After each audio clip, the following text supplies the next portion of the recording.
మంత్రులకు చంద్రబాబు కీలక దిశానిర్దేశం చేశారు. కూటమి ఎమ్మెల్యేలు ఎవరైనా తప్పు చేస్తే ఇన్ఛార్జి మంత్రులు జోక్యం చేసుకుని సరిచేయాలని దిశానిర్దేశం చేశారు. రాష్ట్రంలోని పేదలందరికీ హౌసింగ్ కల్పించే విషయంలో బాధ్యత తీసుకోవాలని సూచించారు. పెద్దిరెడ్డి రామచంద్రారెడ్డి చేసిన ఆక్రమణలను తాను హెలికాప్టర్ నుంచి వీడియో తీశానని డిప్యూటీ సీఎం పవన్ కళ్యాణ్ చెప్పారు. ఎర్రచందనం విషయంలో పవన్ ప్రయత్నాలను చంద్రబాబు అభినందించారు. ఏపీ మంత్రివర్గ భేటీలో పలు కీలక నిర్ణయాలకు ఆమోదం తెలిపారు. ప్రధానంగా ఈ నెల 14, 15 తేదీల్లో విశాఖలో జరిగే పెట్టుబడిదారుల సదస్సు పైన మంత్రులకు సీఎం చంద్రబాబు దిశానిర్దేశం చేశారు.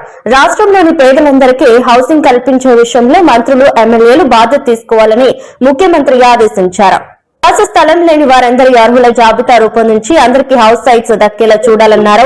ఈ ఎర్రచందనం విషయంలో పవన్ కళ్యాణ్ చేస్తున్న కృషిని ముఖ్యమంత్రి చంద్రబాబు అభినందించారు.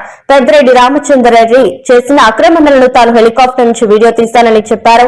త్వరలోనే వీడియో రిలీజ్ చేస్తానని, కొత్త జిల్లాలపైన చర్చకు రాగా లోతుగా చర్చించిన తర్వాత తుది నిర్ణయం తీసుకోవాలని డిసైడ్ చేశారు.